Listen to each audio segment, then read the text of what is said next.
Okay, ladies and gentlemen, I'm back. The recorder's going, the video camera's going. Looks like the lights are on. Everything's going well so far. Of course, this is only the first minute or so of the show. Anything's possible. This is Jerry Sansing again with with South Texas News and Reviews.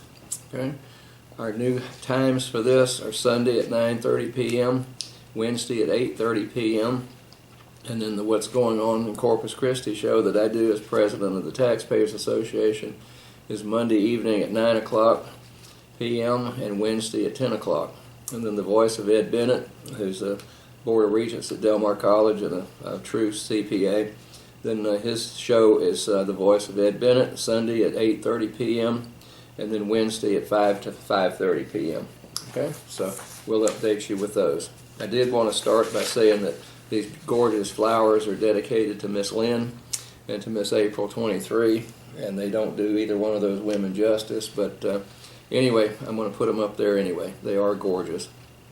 Now, on the morning, in the Caller Times, on the morning of September 16th, 1945, actually I was born after that, this is older than I am, okay, it says the streets of Manila were never like this, and it shows potholes and cars jumping around and just horrible stuff.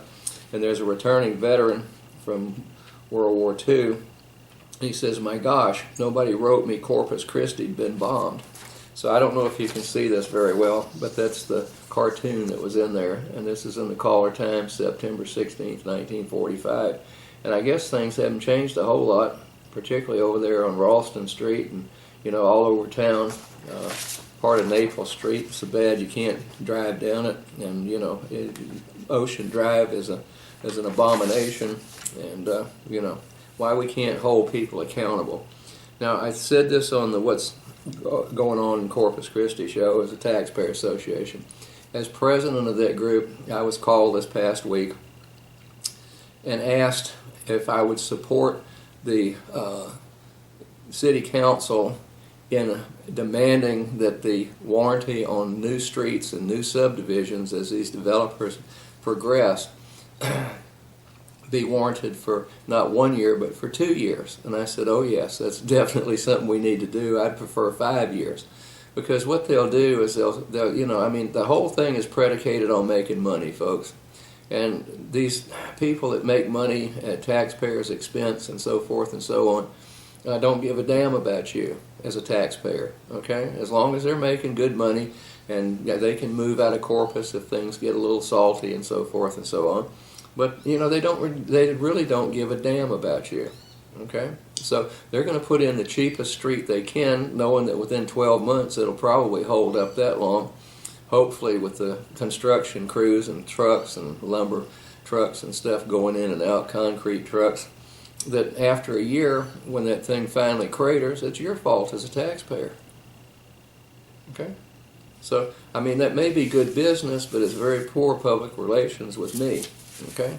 Now, I elect officials to make sure that things happen, so it's rare when I agree with the city council and the mayor of Corpus Christi, Texas. As you know, if you followed my shows over the past 20 years, then, hey, I'm all for that. So Channel 6 requested a comment from me as the president of the Taxpayer Association, and I said yes, but I do think that that's probably not long enough. I think we ought to have it a 5-year run. And then if you go out here, it wasn't that many years ago that Ocean Drive was resurfaced, and it's cratered up. If you go over on Ralston Street, Ronnie Canales, our Nueces County tax assessor and collector, indicated that just because that street's all torn up, then a couple of people's appraisals went up, and they wondered why, if the street can't drive down the street without breaking the axles and then your shock absorbers and bursting your tires over there, then how can they go up on your appraisal with the street going downhill? And then you go over to the former mayor Martinez's street. It's been freshly done. If you want to see a horror tale, then go over to Oleander Street. That's just been done. That's where a bunch of wealthy people reside over there. And you know, I mean, it's just not fair, folks. You know, the new streets go in the affluent neighborhoods, and to hell with all you people over there, like Ralston Street, where you're not, you know, I mean, you're hard-working people. You're not high-rolling insurance agents, and you're not high-rolling bankers and contractors and insurance moguls, and you know, all the rest of this garbage around here. So anyway, you know, it perturbs me greatly. So yes, I really appreciate the Channel 6 in particular. There are other good stations and so forth. I'm not advertising for Channel 6, KRIS, but the investigative reporter team over there is superior, okay? And my hat's off to Andrew Ellison, who asked me those questions. And then I've known Rick Spurl for a great number of years. He was very instrumental as a Caller Times reporter in helping to point out the hazards that we have with Las Brisas Energy Center. It's not down there belching particulate matter out and all kinds of chemicals and killing babies and you know, instilling asthma attacks and so forth and so on, severe allergies. And then the cardiologists are pleased because the cardiology patients don't have a lung full of particulate matter and you know, soot to deal with. Okay, so I'm going to come back to some of those things, but you know, I just wanted to put in the plug for Rick and Jessica Savage and Andrew. Now, before I get any further, this is the Foghorn News. Okay, Del Mar College newspaper, May the 1st, 2017. And there's a young man in here that was featured in that. It says, student picked for National Summer Research Project. His name is Alex Solis. It says Solis was chosen from over 200 applicants across the United States. And what he's done is he has garnered an independent research position, internship, okay, with the out in Colorado. He said, I want to make a difference, and I think research is my way to go. I just want it to be impactful. Okay, he credits family with helping him get to where he is. He grew up, and in the mornings he'd come over many times to my kitchen with his sister. His sister were the ages of my two girls, and my wife and his mother, Alex's mother, were great friends. Did a lot for the Scouts and so forth. I remember a living room full of Girl Scout cookies as they go out and charge that. I just had to stand back and watch. But Alex was the youngest of the four, and he would sit at the table with his glass of orange juice, and probably shouldn't have done it, but at the time the Pop-Tarts were great, so Alex sat there. And then I had him in my class a year or so ago in a microbiology class. He's a biology major at Del Mar, and he was chosen. And it says he was also awarded the research experience for undergraduates program, where he will receive I won't give the dollar amount, stipend, as well as free room and board and travel. He was only one of 10 students chosen for this award. Now, Alex has got as close to a 4.0 average, which is straight A's that you can get. And, you know, he's quite a guy, and thank you, Alex, for you know, all your hard work and so forth. Okay? So it was accepted into the Rocky Mountain Biological Laboratory Summer Education Program at Gothic, Colorado. So congratulations, kid. I told you you could do it. Okay. Now, another thing that I'm very concerned with as a taxpayer, and I want to provide you with some information with this, is the fact that the Texas Public Information Act is essentially what I would say is worthless. It's getting worse. Now, there's a guy, Watson. Now, let me get his name here. Kirk Watson, Democrat senator out of Austin. Okay, he was. The byline is why Watson fights on for open records. Okay, government transparency bills diverted in the Senate. Now, what your elected officials want to do, folks, is to protect all these wild and woolly governmental entities around, and they get, great contributions and so forth. But they don't want you to know where your tax money is being spent. That's the bottom line. Okay? Now, I've known that they don't want you to be able to question anything that governmental agencies do, all the way from the state to the county, to the city, to the local CCISD, the school systems, Del Mar College, and so forth and so on, okay? And particularly the city of Corpus Christi. So what they've done is they've all colluded with one another, since that's a good topic these days. And let me just interject this. I am, as an American, whose past ancestors came into this country before the Revolutionary War. They joined in and said, hey, taxation without representation is not acceptable. So on both sides of my family, my mother's and my dad's, I can trace back direct descendants to the Revolutionary War and before that, okay? And I've still got some relatives that are currently in the military, okay?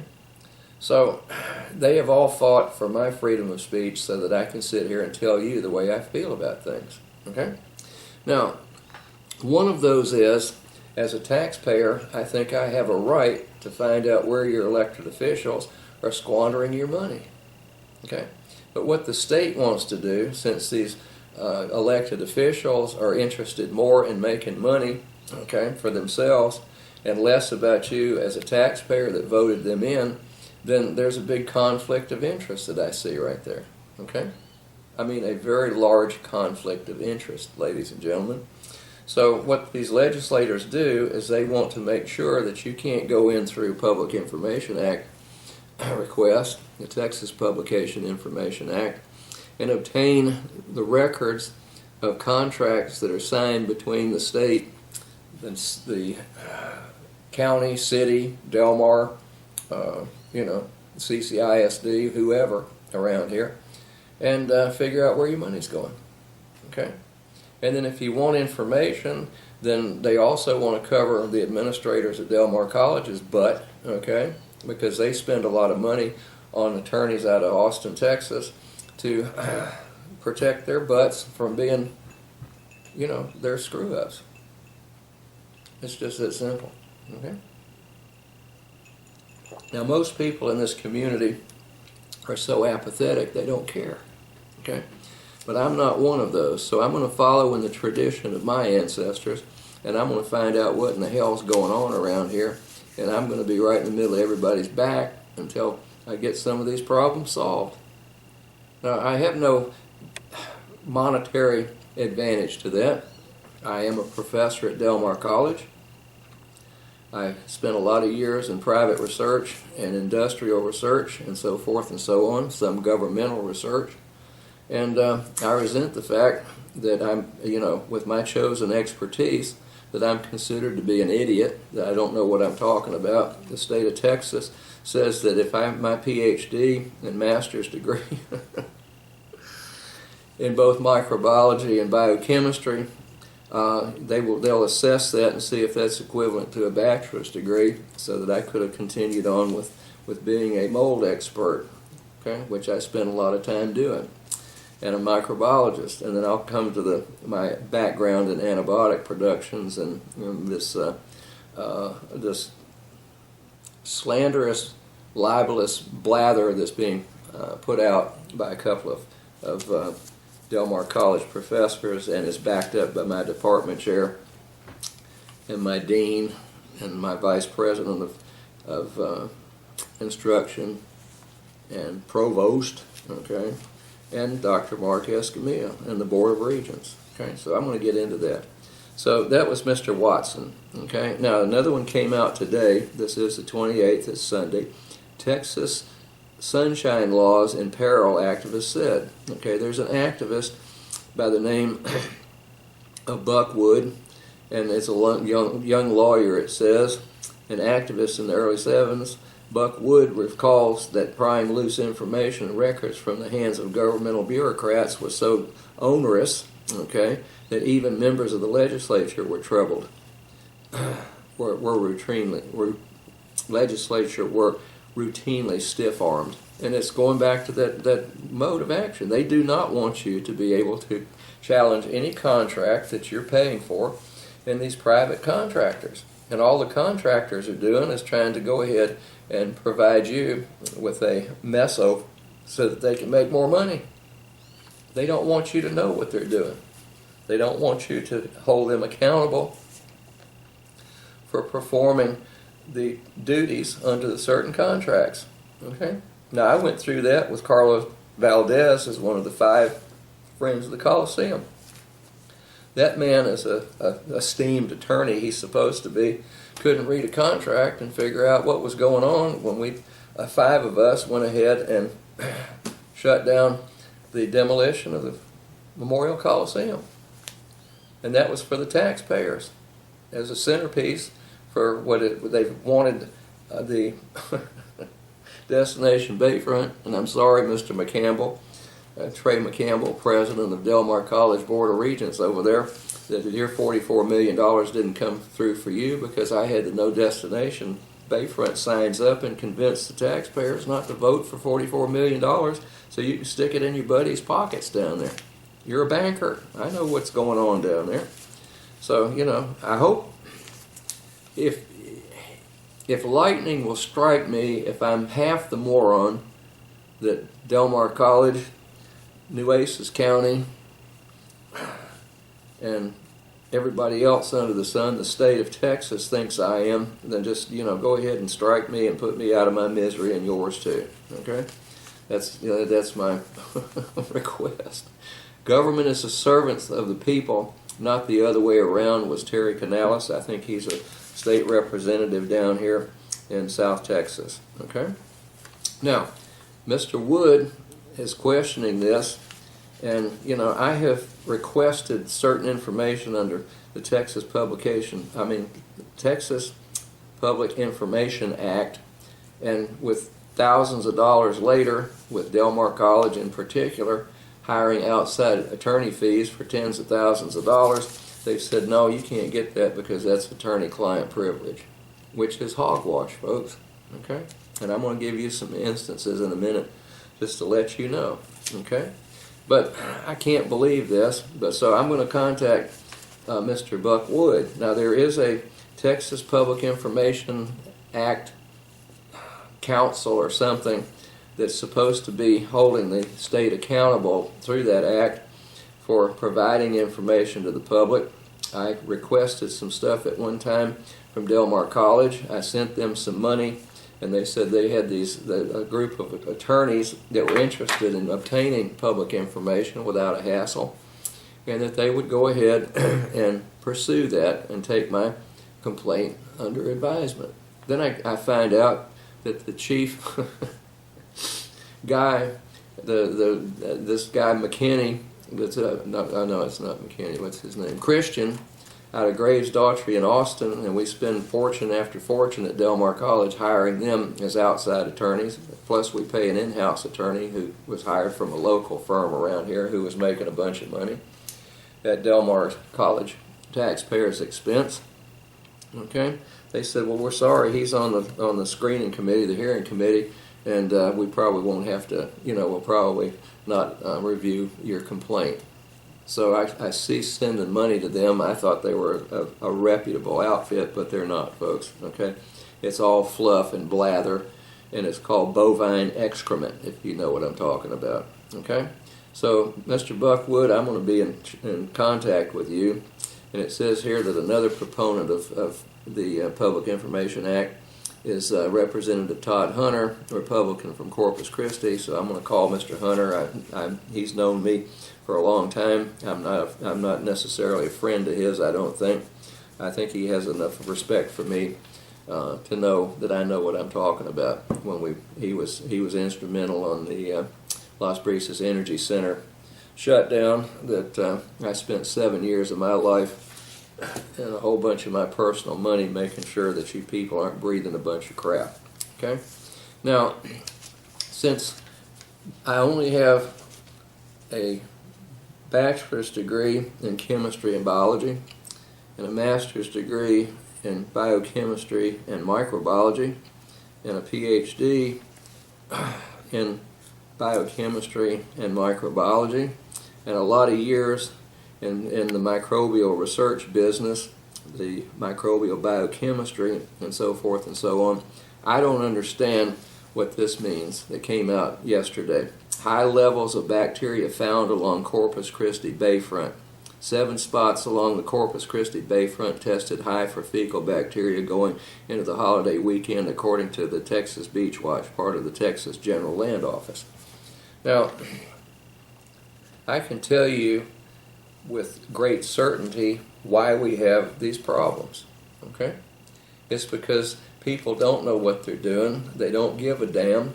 And we don't have the money in this city, thanks to previous city councils that were totally, completely worthless. Okay, I hope that with Mayor McComb things will change, hopefully. Okay, then since I don't know what the hell I'm talking about, I was on the Coles and Ropes Park committee, okay, the CARP they called it, to find out why that was, and the city reneged on doing any testing and so forth as to the origin of the fecal bacteria. Okay, was it dog, cat, hog, eagle, aardvark, camel, elephant? What is it? Those things can be done with modern genetics and microbiological biochemical processes, folks. But this city's not interested in knowing that you have sewer lines that are busted up, the infrastructure, and they leak into the wastewater, the rainwater runoff and so forth, which goes right straight into the bay. And that's the problem. They want to blame it on raccoons and cats and dogs defecating in your front yard. Okay? They don't want to know the truth. So I'm going to pursue that. But since I don't know what the hell I'm talking about, then hey, I'm going to stay in the middle of their backs. So you need to start working, folks. Now, we had a water shutdown not too long ago, and they said, we don't even want you to take a bath. Don't use the water for anything. Okay? And then they found out it was the backflow systems that they have on these different subdivisions, actually. I think out there in Flower Bluff, they've got some of those that have to be in place, and then the chemical companies around here. And the backflow devices were demonstrated. This one was, let's see, when was this date on this thing? The 18th of this month. And it says that Ed Rouse from Texas State Board of Plumbing Examiners explains why are ways to safeguard against backflow issues Wednesday. Okay, well, it's about damn time. Okay, and those have been some problems. Now, then again, as I said, I spent 7 years roughly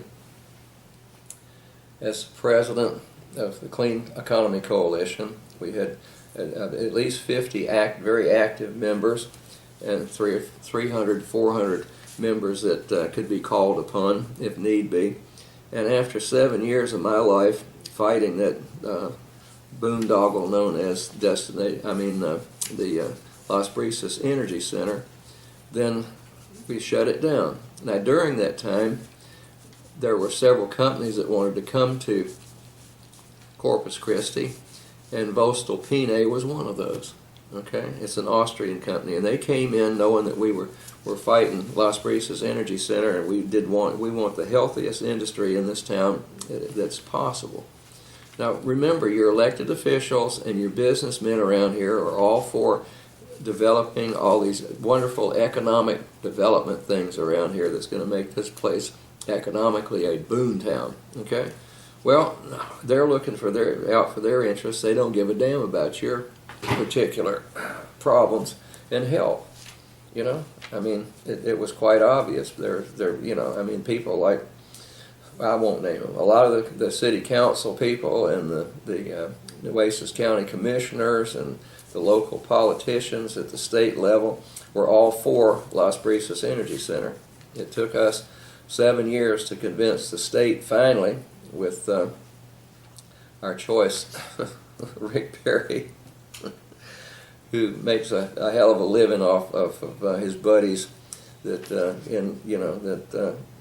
Anyway, it would make you want to throw up, folks, if you knew the truth about how these people will disregard your health for money. Okay, and Rick Perry is the pentultimate in that, as far as I know. And then a lot of these local politicians are wrapped up with all these companies, and they're raking in the money. And they don't give a damn whether your kid dies or has asthma or cancer or whatever, leukemia. They couldn't care less. They tell you they will. Now, when voestalpine came in, they tried to wine and dine the Clean Economy Coalition into thinking that they were going to be the most tidy and the cleanest industry in the world. Okay? Now, I had some red flag issues with that, but he convinced several of the Clean Economy Coalition people and so forth around here that we shouldn't go ahead and go after them. We were knee-deep in preventing Las Brisas from being built here.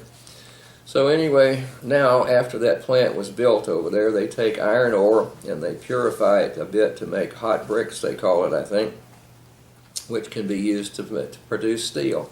It's a highly refined metal. Okay, so they did come in and set up shop.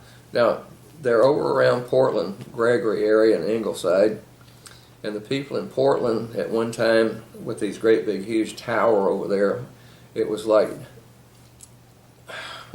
high noon on the 4th of July on a clear day with the light over there at night. And then the noise was horrendous. People couldn't sleep, and they couldn't block enough light out through their windows to get a good night's sleep and so forth and so on. And voestalpine didn't give a damn, okay? And they still don't.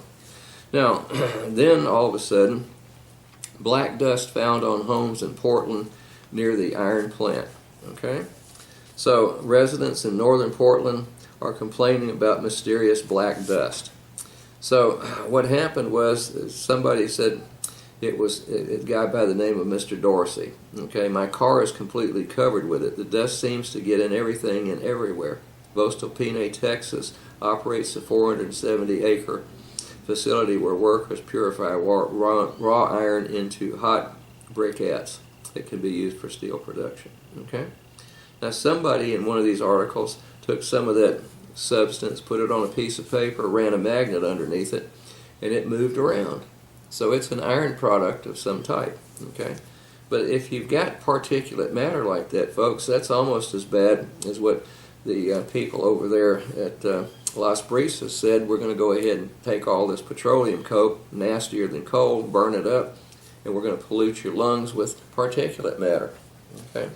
Petroleum coke dust and the residues, which the American Pediatric Association, when they looked at the projections for what Las Brisas was going to emit, said, well, if you kill less than 80 babies a year with that system over there, you'll be real lucky, and then you're going to give a whole bunch of them severe lung problems. And then we had cardiologists that proved that cardiology patients were going to either die or be totally compromised with lungs full of that crap they were going to produce. And that was their own numbers, and those were deflated. So I don't know, folks. So black dust found on homes in Portland near the iron plant. They'll probably blame it on somebody else. Okay, so I'm real disgusted with voestalpine at this stage of the game, and doing an awful lot of toxicology work in my past on the hazardous chemicals that were produced by microorganisms. I can spell toxicology. I've run toxicology studies with mice and rats, dogs, and horses, and all kinds of stuff. Okay. I didn't like to do that, but it has to be done to protect man, for whatever that's worth. Now, that consequently, okay, let's see who this guy was. Blake Chapman accused the company of being negligent in a failure to have a reliable system or device. So Portland man sues voestalpine over the dust. And, I've got a little bit of hesitancy around here for getting into that, because what's going to happen is everything that happens in Delmar, at Delmar And Corpus Christi, CCISD and stuff is politicized by a bunch of progressives around here. Okay? Which makes me ill because I am not a political beast. Then another thing we've got coming up, which ought to thrill the stuffings out of you. Well, before I get there, let me just explain another problem we've had. Okay? Now, at the same time, or just after voestalpine came in, then M&G Plastics said they were going to come in and build a facility on the port over here, the port channel, and process plastic. Okay?